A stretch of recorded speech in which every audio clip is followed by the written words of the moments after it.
नमस्ते दोस्तों, आज हम बात करेंगे कि शनिवार के दिन हमें ऐसा क्या करना चाहिए जिसे हमारे घर में सुख शांति समृद्धि का वास हो। शनि की 7.5 चलती है तो शनिवार के दिन हमें तेल जरूर लगाना चाहिए। बालों में किसी भी रूप में तेल की चाहे 2-4 बूंदें लगा लें, वो बहुत अच्छा कार्य करती है। यह हमारे बड़े बुजुर्ग भी कहा करते थे कि शनिवार के दिन जो है तेल लगाना चाहिए और नाभि के अंदर भी थोड़ा सा तेल लगाना चाहिए। ये तो हो गई तेल की बात। तेल लगाने से शनिदेव हमारे ऊपर प्रसन्न होते हैं और हमें सुख शांति का आशीर्वाद देते हैं। शनिवार के दिन पीपल के वृक्ष में जल भी अवश्य चढ़ाना चाहिए। जल चढ़ाते टाइम पे जल के अंदर काले तिल अवश्य डालें, हो सके तो थोड़ा सा कच्चा दूध भी डाल सकते हैं और उसे ले जाकर पीपल में जल चढ़ा दें। ध्यान रखिएगा, शनिवार के दिन आप जब जल चढ़ाएं तो सुबह सुबह का टाइम हो, बाद में दिन जब तेज हो जाए, धूप जब तेज हो जाए तब जल नहीं चढ़ाना चाहिए। शाम के टाइम पे दीपक जरूर जलाएं। उस दीपक को सरसों का तेल होना चाहिए दीपक पे। मिट्टी का दिया हो तो अति उत्तम है, नहीं तो आटे का दिया भी बना सकते हैं। एक बत्ती जलाएं, वो भी खड़ी बत्ती होनी चाहिए, लंबी बत्ती नहीं होनी चाहिए। उसके अंदर 2-4 काले उड़द के दाने या फिर 2-4 काले तिल के दाने आप डाल सकते हैं और उसे ले जाकर आप पीपल की वृक्ष के नीचे आप इसे जलाकर आ जाएं। आसपास में पीपल का वृक्ष होता है तो आप वहां पर कर ले। अगर नहीं है तो फिर क्या किया जाए, नहीं है तो आप घर के मेन दरवाजे पर आप इस दीपक को जला सकते हैं। क्योंकि कई बार ऐसा होता है कि कहीं पर आसपास में क्या दूर तक भी पीपल का वृक्ष नहीं होता है और उसके बाद काफी दिक्कतें होती हैं। तो आप दोनों टाइम घर के जब ना रात हो ना दिन हो, जिस टाइम पे हम आरती वगैरह करते हैं उस टाइम पे आप दीपक जला दें। ऐसी मान्यता है कि शनिवार के दिन हम जब ये छोटे छोटे टोटके कर लेते हैं तो हमारे घर में सुख शांति रहती है। ये आज की कोई नई बात नहीं है, ये पुराने जमाने से चली आ रही है ये सब बातें। अगर घर में कुछ कष्ट है, आपकी नौकरी व्यापार में कुछ तकलीफ है या कोई आदमी चिड़चिड़ा है तो उसके लिए ये किया जाता था। जब घर में रोटी बनती है, सबसे आखिरी रोटी उसका बड़ा महत्व है। इस आखिरी रोटी को उतार करके जब आपकी रोटी बन जाए तो उसे उतार करके, यानी कि एक तरफ से आपने सेक ली और दूसरी तरफ से जब आप पलट दे तो गैस को बंद कर दें। उसे आप रोटी को ठंडा होने दें। ठंडा होने के बाद उसमें तेल जरा सा सरसों का तेल आप लगा सकते हैं दोनों साइड में और उसे ले जाकर किसी कुत्ते गाय को खिला सकते हैं। कुत्ते को खिला दो, किसी भी जानवर को आप उसे खिला सकते हैं। कुत्ता खा ले तो बहुत अच्छी बात है।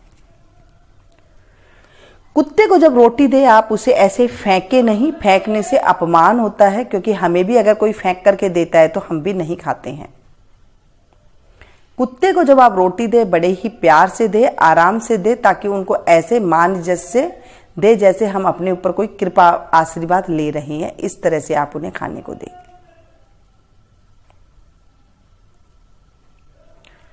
ऐसे छोटे छोटे उपाय करने से शनिवार के दिन नजर भी उतार सकते हैं आप। शनिवार के दिन नजर उतारने से कहते हैं कैसी भी नजर हो घर में वो उतर जाती है। शनिवार के दिन एक बत्ती बना लें, सरसों के तेल में भिगो करके। जो बच्चा थोड़ा चिड़चिड़ा है या फिर घर पर कोई काम नहीं बन रहा है तो उसे 3 बार उल्टा उबार करके या फिर 7 बार उल्टी दिशा में जैसे घड़ी चलती है उसे उबार करके आप उसे चिमटा से पकड़ करके किसी बर्तन में, पानी के बर्तन में रख लें और ऊपर से उसे जला दें। आप देखेंगे टप टप करके आपकी सारी नजर उतर जाएगी। शनिवार के दिन ये सारे काम छोटे मोटे करने से घर में बरकत तो होती है, साथ में जब अगर घर में बीमारी वगैरह हो वो भी दूर हो जाती है। पैसों की तंगी होती है वो भी दूर हो जाती है। दोस्तों, जब घर में आप तवा रखें, शनिवार के दिन ध्यान रखें, जब आप तवा रख रहे हैं तवा को एकदम साफ सुथरा करके ही आप रोटी बनाने के लिए रखें। गंदे तवे पे आप रोटी कभी भी ना बनाएं। कई लोगों की आदत होती है कि बगैर धोए हुए तवा रखते हैं और उसे पोंछ करके बस रोटी बना लेते हैं। ऐसा करने से दुर्भाग्य आता है और घर में दलिद्र आता है। कई बार हम ऐसे सोचते हैं कि हम इतना अच्छा काम कर रहे हैं फिर भी ये गलत काम क्यों हो रहा है, क्योंकि ऐसी चीजें भी घर में नकारात्मक लाती है। घर में आप लोग कहते हैं कि हमने वास्तु के अनुसार मकाना बनाया है, बिल्कुल अच्छे से साफ सुथरा रखते हैं, फिर भी पता नहीं ऐसी क्यों आ रही है। तो कारण ये भी है, तवे को आप एकदम से साफ सुथरा करके रखें। जितना चमका करके आप तवे को रखेंगे उतना ही आपका भाग्य भी जो है बुलंद पे चढ़ेगा। शनिवार के दिन आप तवे को साफ सुथरा करें, लेकिन एक चीज का ध्यान रखें कि उसे नुकीली चीज से बिल्कुल उसे ना कुचले। जैसे कई लोग उसे चाकू की सहायता से या फिर किसी नुकीली चीज से उसे कुचलने लग जाते हैं तवा जब गंदा होता है। तवा को साफ करना है, आप उसे 2-3 घंटे के लिए पानी में भिगो दें, फिर आराम से उसे पपड़ी को उतार करके उसकी साफ कर लें। मैं तो ये कहूंगी कि आप उसे डेली ही अच्छे से साफ करें, तो आपकी ये पपड़ी जमने का काम भी नहीं रहेगा। शनिवार के दिन साफ सफाई कहते हैं, अच्छे से घर के जाले वगैरह उतारने चाहिए। इससे भी घर में जो है नकारात्मक ऊर्जा दूर हो जाती है। दोस्तों, शनिवार के दिन जब आप उठते हैं सुबह सुबह, जब आप सफाई करवाते हैं या करते हैं, उससे पहले आप उस पर पानी छिड़के दहलीज पर, जो मेन दहलीज होती है उसके ऊपर आप जल का छिड़काव दें। अब आप कहेंगे जल के छिड़काव से क्या होता है? जल के छिड़काव से घर में जो नेगेटिविटी है वो वहीं की वहीं रुक जाती है, दहलीज से बाहर चली जाती है। अगर आप पानी डालने की जगह नहीं है तो आप 2-4 बूंदे ही पानी डाल दें वहां पर। इससे घर में नकारात्मक ऊर्जा नहीं आती है और घर के अंदर जो है सुख सुविधा बढ़ती जाती है। ऐसी नई नई जानकारी के लिए अगर आपने मेरे चैनल को सब्सक्राइब नहीं किया है तो प्लीज कर लीजिएगा। पास में जो बेल आइकन है उसे जरूर प्रेस कीजिएगा। इससे होगा ये, जब भी जैसे भी मैं कोई वीडियो अपलोड करूंगी उसकी जानकारी आपको तुरंत मिल जाएगी और आप मेरी कोई भी वीडियो को मिस नहीं कर पाएंगे। शनिवार के दिन और क्या करना चाहिए? नाखून नहीं कटवाना चाहिए, बाल नहीं कटवाना चाहिए। देखिए, बहुत सी ऐसी चीजें हैं जो हम कहीं पर बाहर ना भटक के घर में ही हम अच्छा कर सकते हैं। आपको कहीं बाहर जाने की जरूरत नहीं पड़ेगी जब आप इन चीजों को फॉलो करेंगे। हमारी दादी नानियां यही तो किया करती थी, जो बड़े बुजुर्ग हुआ करते थे।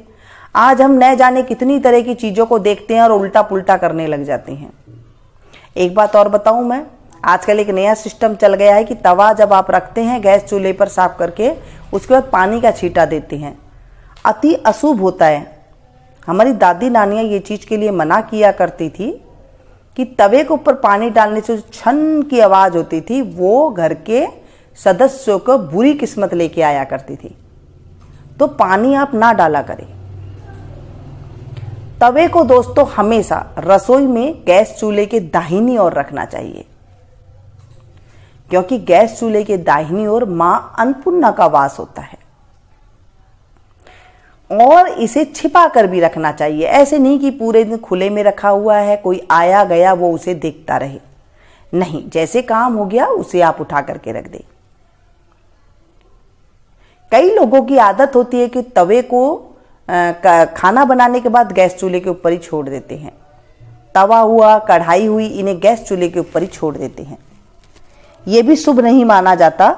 उससे घर में जो है बरकत में बढ़ोतरी नहीं होती है, ऐसे हमारी दादी नानियां कहती थी। जब हम ये काम करते हैं तो हमारे बच्चों को भी ऐसे काम की आदत पड़ जाती है। और कई घरों में तो मैंने ऐसे देखा है, कई लेडीज क्या करती हैं, बनाने के बाद तवे को उल्टा रख देती हैं। नहीं दोस्तों, पहले बचपन में हमने देखा था कि हमारी जो दादी जब खाना बनाती थी सिगड़ी पे, यानी कि चूल्हे पे जब खाना बनाते थे वो तवे को बड़ा संभाल के रखते थे। कहते थे कि है ना, इसे उल्टा करके नहीं रखना है। जब बच्चे कभी उल्टा कर देते थे पास में ठंडा होने के बाद, तो उन्हें वो डांटती थी। तवे को, कढ़ाई को उल्टा नहीं रखने देते थे। कहते हैं ये अशुभ होता है। बिल्कुल नई नई जानकारी आपको इस चैनल पर मिलती है। जो घरेलू चीजें होती है, जो घरेलू बातें होती है, वही मैं आपके साथ शेयर करती हूँ, जो हर लेडीज को पता होना चाहिए। आजकल तो जेंट्स भी करने लगे ये सारे काम, तो उन्हें भी इस चीज का पता होना चाहिए। जब आप घर में ऐसे ऐसे काम करेंगे, छोटी मोटी जो जानकारियां ये आप रखेंगे तो आप देखेंगे एक कमाएगा और सारे खाएंगे, घर में सुख शांति रहेगी। पहले के जमाने में एक ही कमाते थे और सारे घर में खाते थे। घर में खूब सोने चांदी भी हुआ करते थे, खूब घर में अन्न की बोरियां भी हुआ करती थी, खूब घर में मेहमान आया जाया करते थे, खूब घर में एक साथ 50-50 आदमी रहते थे। आज के जमाने में 2, 3, 4 इतने ही आदमी रहते हैं। ना तो घर में खाना रहता है इतना अच्छे से बनता है, ना घर में अच्छे से एक टाइम पर बैठ करके खाते हैं, ना किसी बड़े की कोई आज्ञा का पालन करते हैं। बच्चे भी सामने बोलते हैं। कारण यही होता है कि हमने आज इन चीजों को भुला दिया है। हम कुछ ज्यादा ही आधुनिक बन गए हैं, कुछ ज्यादा ही मॉडर्न बन गए हैं। जब आप इन चीजों का ध्यान रखेंगे, आप देखेंगे आपके घर में एकदम से सुलभता की प्राप्ति हो गई है। कोई और जानकारी चाहिए तो आप मुझे बताइएगा, मैं उसके ऊपर भी आपको वीडियो बताऊंगी। लेकिन मैं ये वीडियो कहीं से देख के, सुन के, पढ़ के ही इस तरह से नहीं आपको बताऊंगी। जो हमारे घरों में, जो हमारे शास्त्रों में, जो हमारे ऋषि मुनियों ने ये चीजें बताई है, मैं आपके साथ वही शेयर करूंगी। इन चीजों का आप ध्यान रखें। छोटी छोटी सी चीजें हैं। कढ़ाई और तवे को कभी आप झूठा ना करें। कई लेडीजों की आदत होती है कि वहीं से ही कढ़ाई में से ही थोड़ा सा लिया और कहते हैं चलो खाना तो है, इसी में से लेकर खा लेते हैं। नहीं दोस्तों, ये बहुत बड़ा अपशगुन होता है। अगर मैं सीधी सीधी बात में बोलूं तो घर की कमाई खत्म हो जाती है। कई बार आपने देखा होगा नौकरी में प्रमोशन नहीं होता है, जो नौकरी है वो भी छूट करके बैठ जाती है। कारण यही होता है। झूठन नहीं करनी चाहिए। तवे को, कढ़ाई को कभी भी आप झूठा ना करें। मैंने पहले आपको आटा गूंदने की वीडियो में इतनी सारी बातें बताई थी, आप लोगों ने बहुत ज्यादा मेरा हौसला ऊंचा किया था कि आपने जो बातें बताई है सच में हम भूल चुके हैं। हमारी दादी ऐसे ही किया करती थी, आप सभी को याद आया। आज जो मैं आपको बात बता रही हूं ये भी आप सभी को ये याद आएगी कि ये चीजें नहीं करनी चाहिए। आज हम पता नहीं कहां कहां भटक रहे हैं, क्या क्या काम कर रहे हैं। ये काम करिए, सिंपल से काम है घर के अंदर। अगर आपके तवा कढ़ाई ज्यादा टूट फूट गए हैं तो आप उसे चेंज कर लीजिए। ये नहीं कि आप उसी में ही खाना बना रहे हैं, टूटी कढ़ाई है, टूटा हैंडल है, नहीं बनाए उसमें खाना। आप उसे चेंज करके तो देखिए, आपका भाग्य भी बदल जाएगा, चमक जाएगा आपका भाग्य। आप सच में कमेंट्स करने पे मजबूर हो जाएंगे कि हाँ दी, हमने आपका ये उपयोग किया और आपका बहुत ज्यादा हमें फायदा मिला इस उपाय से। एक बार आप जरूर करें। मिलती हूं फिर से ऐसी ही एक नई जानकारी के साथ। तब तक आप लोग देखते रहिए।